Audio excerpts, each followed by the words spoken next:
This show is brought to you by United Healthcare because we believe in the power of volunteering. Hello everybody, thanks for tuning in to Project Volunteer. I'm your host Randy Lanham along with my co-host Teresa Rowe. And we got an extra little co-host today, my daughter Addie Mae. Yay! Right here. She's going to join us and help us out today. It'll be fun. Are you excited? Yeah. We are at a wildlife refuge, rehabilitation. Yes. Right. And we're going to get our hands dirty today, right? You always say that to me. Yes, we're going to get our hands dirty. We're going to get to take care of some animals. I understand a skunk and rabbits and possums. They got all kinds of stuff here. So we're going to go do some feeding, some cleaning. That's right. You ready for it, Addie? Thanks so much for watching. Hello, this is Randy Lanham. And I'm Teresa Rowe, and we are your hosts for Project Volunteer. Have you ever wondered what nonprofit organizations do or about all their different volunteering opportunities? Or what about hearing testimonies from the recipients of their care? Join us on our journey as we walk in the shoes of a volunteer for a day and find out about some amazing organizations that are literally changing the world. And along the way, meet some true surprising heroes making a difference in the lives of others as we feature another Project Volunteer. You're so cute. Okay, Nikki, tell me your story and how you got started with animals, and have you always liked being around animals? Yeah, I have. I just think that, you know, when I was a kid, you know, just people would just bring me wildlife or anything that was injured. I think I was 8 years old when I got my very first 2 raccoons. I raised them up and released them. Really? And it's just always been like in my blood. I just think God put me on this earth to be their voices. Just comes natural. Yeah, it's a God-given talent, that's for sure. It is. How did you know how to treat the animals or take care of them when you were little? I had great grandparents, and they, you know, back a long time ago, we didn't have wildlife rehabbers. You know, you didn't have vets that would, you know, just, you know, around the corner. And so my grandparents had raised raccoons in the past and deer and stuff like that. So I learned a lot early on from them. And then, of course, as I became a licensed rehabber, there's classes that you can take, and I'm a nurse also, so that helps a lot with the injections and a lot of medications. Okay. So yeah, I've just always just known what to do. You've been doing this for a long time. Long time. And you have volunteers that help you, right? I do. I couldn't do it without volunteers. You know, giving back to the community is a great thing, and whether you're volunteering for animal shelters, wildlife rehabbers, any place, it's good to give back to your community. And I could not do what I do without my volunteers. They're amazing. They are. Yeah, we've been really kind of working with them today, and they are absolutely amazing. So tell us maybe some of the animals that you do rescue. Okay. I can do anything that is native to Kentucky. Now, I do get some other stuff in, like I've had an alligator and a caiman that was brought into the state illegally. Are you kidding me? No, it was only about a month ago. And you took an alligator? Yeah. What did you do with the alligator? He went to another facility that's in Elizabethtown that is licensed to do, you know, exotics. Yes. And then they have a sister facility in Florida. So they'll let him grow to about 4 feet long, and then they'll take him down to Florida. Goodness. Yeah, so my game warden texted me and said, will you take an alligator? And I said, sure. And then I text back, I said, whoa, wait a minute. How big is it? Because I can see him pulling down my driveway with a 7-foot alligator. Oh, my goodness. And, but he was only about 3 feet long. So, but that's just the abnormal. I can do, mainly it's possums, raccoons, skunks, foxes, coyotes. And then as far as like raptors go, I get a lot of owl calls and, you know, hawks and stuff. And legally, I can have them for 72 hours before I get them to the raptor center. Okay. So, and I got a bald eagle last week. So, yeah. So, and I picked it up and took it to the raptor center. So, so I can do a lot of stuff. And you're not afraid of any of it, right? No. It is a God-given gift. Yeah. It's, you know, when they're hurt, I think they just know. Like they know that I'm there to help. Yes. Even that bald eagle, he was larger than life. He had a 6.5-foot wingspan. Oh, wow. And he was just as calm could be. So I just think they know that we're there to help. Absolutely. So, yeah. So you've got a little bunny with you today. I do. The lady just brought him. He was drug up by cats. And so his back end's pretty messed up. And here in a minute, I'll give him some steroids and give him some pain medicine. And then I'll put him back in his little crate to kind of chill out for a little while. And then I'll try to feed him probably about 3 hours from now. Now, when do you know, I know you know this, but I don't know this, to release an animal back into the wild? It really depends on what we're talking about. Baby fawns, I have the longest. But like raccoons, when I release them, I don't want them just to survive. I want them to thrive. So if it's a raccoon and I'm releasing them down, by a pond or a river, their food source is going to be tadpoles, fish, crawfish, and stuff like that. So when they get a little bit bigger, I take them to the outdoor enclosure, and I will do like a kiddie pool, and then I'll put crawdads in there. And they will they love crawdads. And so with just clear water, and I make sure they've got that instinct, that they've got that drive to actually get the food and source and eat. And then I make it a little bit, I call it Nikkis Boot Camp, because then I will put a bunch of mud in there, and I'll put the crawdads or crawfish, however you want to say it, underneath the mud. And then they have to dig down, they have to find them. So little tests like that they have to go through before I will release them. And of course I always give vaccines. I give them rabies, parvo, and distemper. So when I do release them, they're the healthiest that they can be. You're like their mom. Yes, I am. I am. Is it sad to see them go? I get so many in a year. What next, right? Yeah, it is, a lot of times it is bittersweet, especially with the baby fawns, because they just literally melt your heart. But it's actually what needs to happen. Right. They need to be out in the wild. There's a purpose for them. God made them for a reason, and that's where they need to be. Now, if I do have something in that can't be released, then it'll become an educational animal. So, I'm able to take it to schools and do a lot of education that way. Oh, that's great. So, yeah. All right, tell us about an inspirational story. I'm sure you have many, but Yes. maybe one that stands out to you. Yeah, I have so many. I can write a book, I think. You should. Have you thought about that? No, I've not thought about that one yet. Probably, we had a gray horned owl that had been stuck in the front of someone's grill. Oh, So wow. someone was driving to work, they knew they had hit something, got to work, and it was still in their grill, and it was alive. Gosh. And so they called me, and I was able to, the guy he was great. And he actually broke the rest of, the front of his truck open. I got the owl out. He was actually not hurt. He had a displaced shoulder, so they popped it back in, and then Wow. he was able to be released back into the wild. And watching that release that day and watching him fly off, it was just absolutely amazing to me. And at that moment, I just thought, I am their voice. And volunteers and other people like me were their voice. They don't have a voice. Right. And so watching that owl fly off that day was pretty cool. Well, Yeah. thank you so much for what You're you do. welcome. Well, thank you. Appreciate it. Absolutely.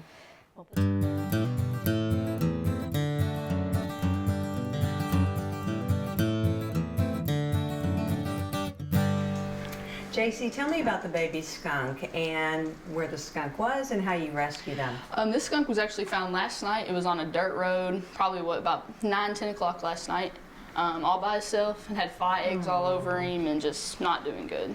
So what do you do when you rescue them and you bring them back here? So then what happens? We bring them back here, we kind of feed them, we kind of train them to chase like other wild animals and what they're going to live off of. And then we wait till they get old enough, and then we release them back into the wild. Okay, so is the baby skunk just kind of sleeping right now? Yeah, or just kind he's of probably just wore out. Yeah, wore out, traumatized. Okay, so how do you feed the baby skunk? All right. And what are you feeding the baby skunk? We're feeding him just milk. It's called Black milk. Okay. And we have miracle nipples. And you want to put it kind of in the front of his mouth. Oh my goodness. And this one's what, about 5 or 6 weeks old? Yeah. Come on, buddy. You're gonna liven up a little bit, and then you just barely push any in there. Okay. So if he wants to swallow it. So cute. JC, how long have you been doing this, and why do you do this? We've been doing this for about 10 years now, and I just love helping animals. It's just something I've always loved doing. Seeing God's creatures just kind of come back alive. Right. Come on, buddy. So as a volunteer, obviously I'm a volunteer. I've never worked with a skunk before. I'm not around animals a lot. Would I be okay to volunteer here? Oh yeah. Okay. Oh yeah. So we can put you doing all kinds of stuff. What are some things I'd be doing? We feed, of course, like when they get bigger, we'll just feed them like cat food, dog food, that kind of stuff. We can give them this. This isn't really, this is probably pretty easy. But he's Okay. really sick. Yeah, and he looks, like you Come on, said, buddy. just really worn out, exhausted. Yeah. So I want to know what is like the process and how you teach them how to hunt. I mean, what do you do? Like we'll start out by putting like frozen, like if we have foxes, like we'll start by putting frozen mouse and stuff in there, and then we'll maybe get like a little like kiddie pool. We'll put like live fish in there, and then we'll have to watch them, make sure they can catch. And then we'll start like putting live mice in there, see if they can catch them. But they eventually really just learn by themselves. And then we don't do have you to do release much. them? Or okay, Yep. okay, that's But say pretty once they can neat. prove to us that they can catch other wild critters and survive, then we can release them. Do you have a favorite There you animal or a favorite animal story that you've rescued before? My favorite animal would probably have to be a raccoon for sure. They're just how they play, like with their hands, like they always have to feel everything. And come on, So buddy. how would you, doing what you do here and you're so passionate with animals, how would you encourage someone to get out there and volunteer? It's just helping, helping God's creatures, seeing them out and about, moving. Now, is he so used to you, like, if I held him, would he be okay, or should I Yeah. just No, stay he should right be here? fine. Okay. Let's see, you can try if you want All to. right, so tell me how I would even So you begin want to to hold him, Just like a get little... him back in his little blanket Aw. here. Yeah, okay, buddy. You're going to hold him like that. Just like this. Yeah. And then you're going to put this kind of like in the corner of his mouth where he can open it. What if I hold Come him on, and you buddy. do that? And you just barely push. 'Cause he's not really wanting to take it yet. All right. So Kind of help him out. how old will he be, like, when you release him? What do you think? It kind of depends on how he can catch other critters, if he can survive this and that. But probably about 12 to 14 weeks when we release them. Oh, wow. So they're still pretty young, but So they just live right here with you, right? Mhm.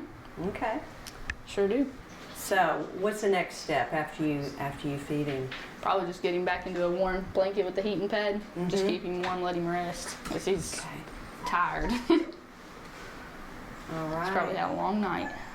Well, thanks for letting me hold him. Oh, yeah. There you go, puppy. Aw, look how cute.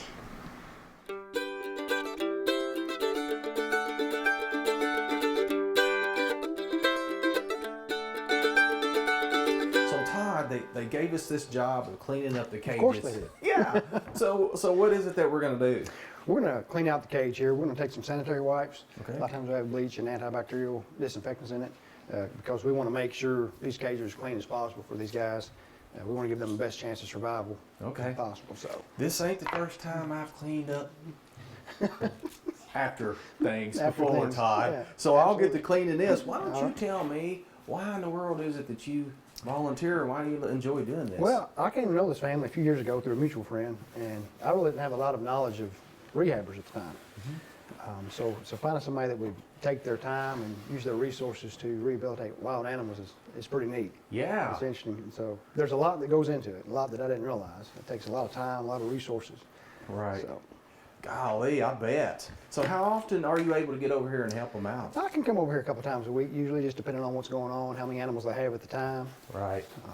You're probably, I bet you're probably a good one. Like if they need something in a crunch, they could probably call you up and say, Absolutely. Todd, we need you to come do this or Absolutely, that, right? absolutely. I bet so. Are you a fireman as well? Yes, a volunteer fireman. Here All was right. in Sacramento. All right. So you're used to helping folks. I love it. I love it. What would you, a volunteer fireman, you volunteer here at the Wildlife Center, what would you tell people out there that might be thinking about volunteering in their community? Whether that's, maybe they want to become a volunteer Sure, fireman sure. or whatever that is, whatever their calling As is. far as the wildlife goes, if you're looking for something to do, if you have a local rehabber, you're going to reach out to those guys, I promise you they can use you. There's never enough hands. And one side that you may not think about is donations. If you're not comfortable with animals, you're talking from paper towels, sanitary wipes, pee pads, anything that we can use.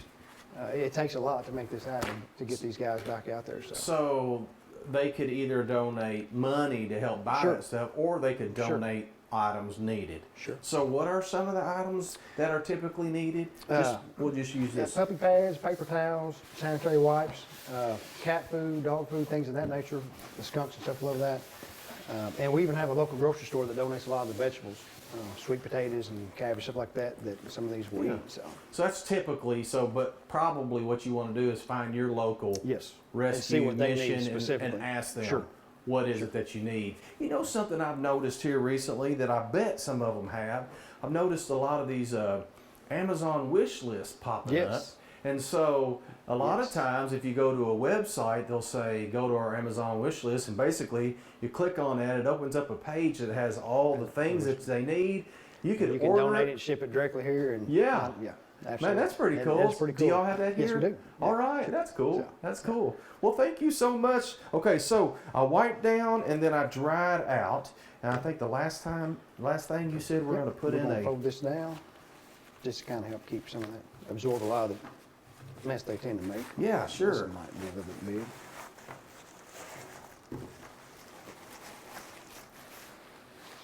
Let's see if we can get it tucked in there maybe. She'll put that, back in. All right. Well, I tell you what, it's been a pleasure cleaning pee and poop with you today, Todd. Anytime, anytime. Come back anytime. We got Yes, lots to clean, sir. so. You know, I always like to, pooper scooper. I've been known to do that a time or two in my life. So, hey, thanks for your time. Yeah, absolutely. Appreciate Thank it.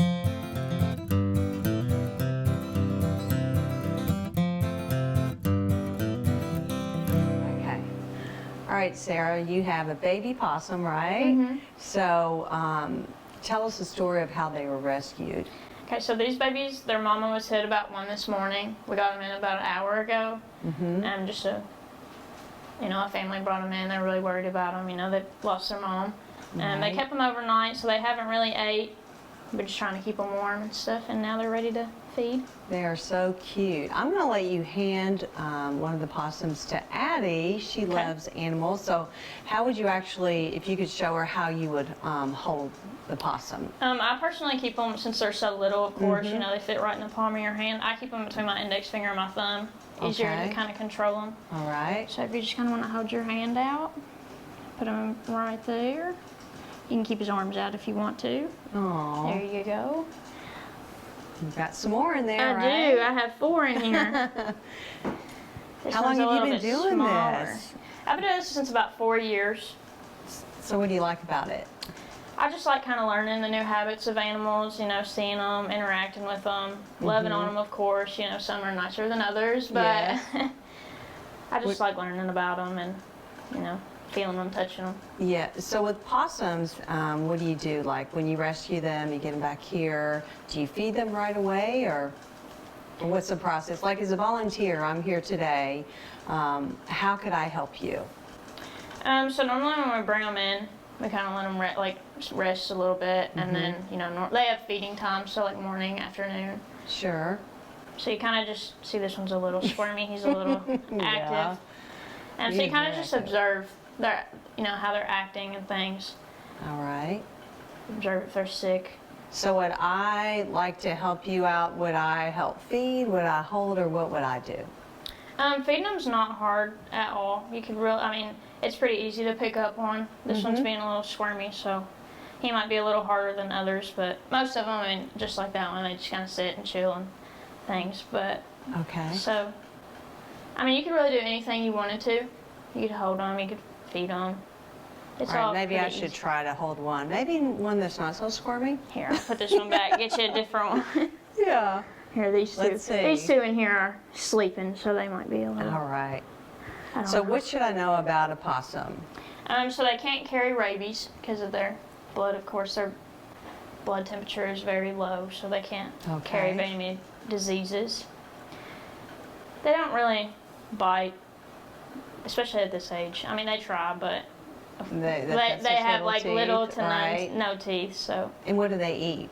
they eat milk at this age. Just Mm-hmm. so normally we use like puppy milk that you would mix with regular Sure. puppies, of course. You just use these syringes with the small nipples, of course, because their mouths are so small. Okay. So do you want to hold this one? I will try my best. Just like that. There you go. Okay. Okay, so how we feed them, we just get this syringe. There's milk in it. Okay. So you want to stick it in the very corner of their mouth. Give them kind of, not necessarily down their throat, but you don't want it Okay. to just be in their mouth because they'll spit it out. Just in the corner, right? Right, so That you makes just kind of stick it in the sense. corner of their mouth. This one's kind of being a little stubborn. There we go. And you just kind of push very, very slowly. Mm-hmm. You know, you don't want to choke them, let them swallow it. And you just keep going until they, don't want to take any more. They'll let you know, right? Yes, they'll start rejecting it and spitting it out of their mouth. All right. Well, I'll put this one back and. Okay, All right. Thank you. you're welcome. There you go. There I'll you go go. back up.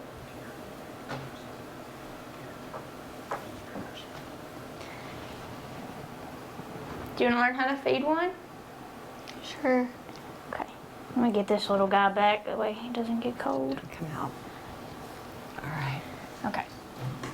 So kind of just hold it like I was showing you, and then take your other hand. And you want to stick it right in the very corner of their mouth.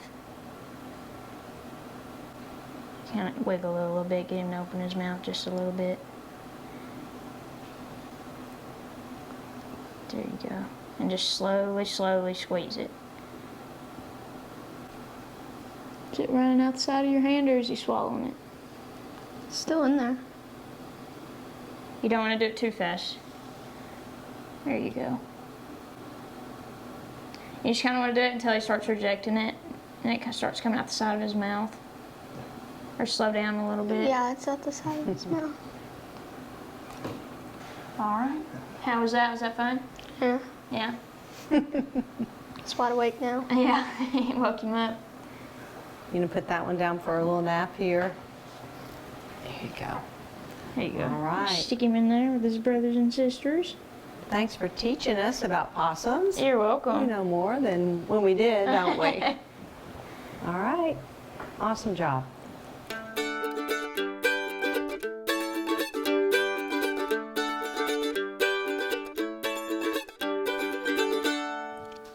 So Nikki, you have a baby raccoon right there. I So do. tell us the story behind this young man or lady. What See, I'm a boy. young boy? Yep. What about this baby boy? He was actually found at the bottom of a tree about 3 days ago and with no mom around, pretty dehydrated and had ticks all over him.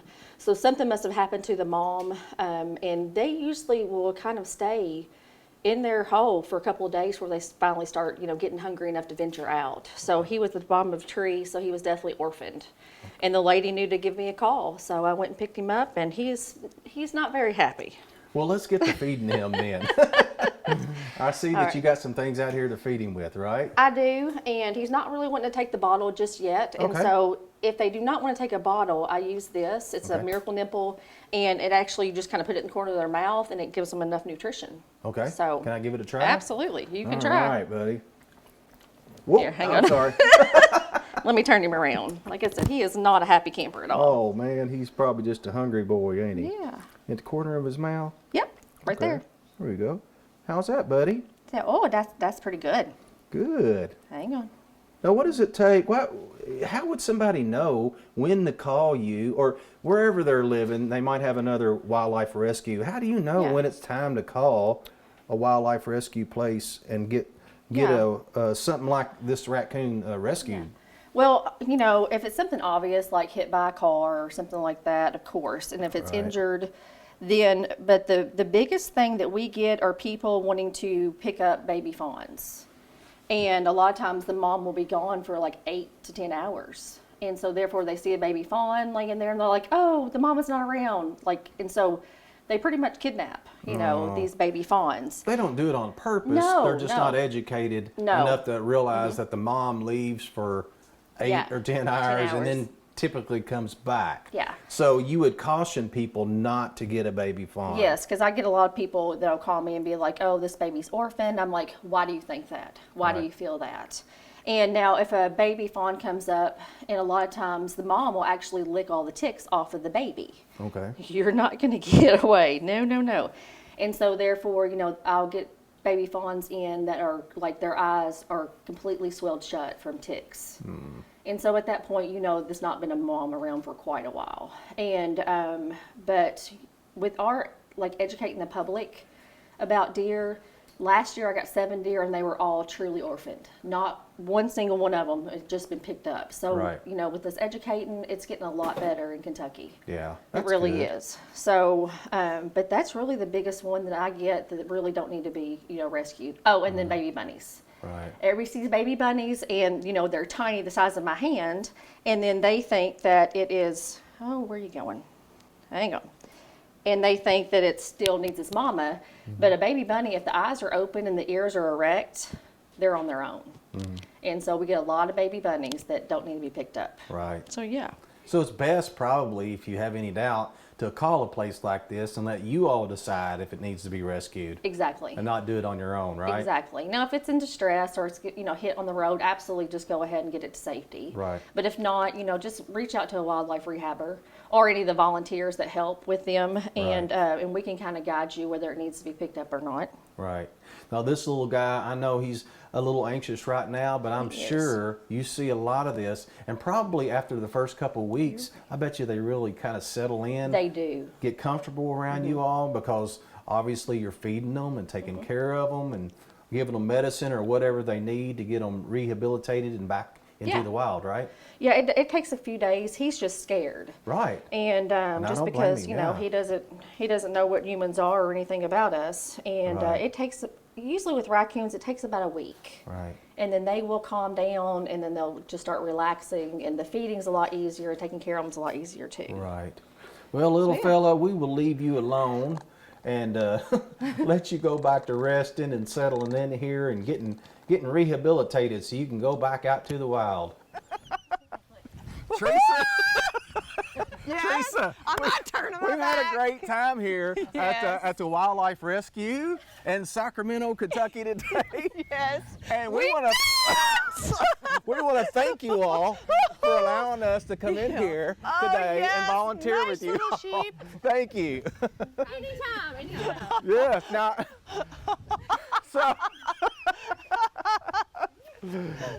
so y'all get out and volunteer in your community, and you might even get lucky. What's his name again? Marco. You might get a lovely Marco, but you know what? You all rescued Marco, and otherwise they were going to put him down. So thank you for all you do. Thank you, volunteers. Teresa, good time. Addie Mae, you did great today.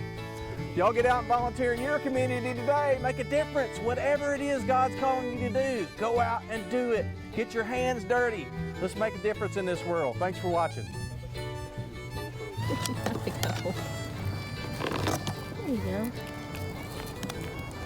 You're back home. Bye, buddy.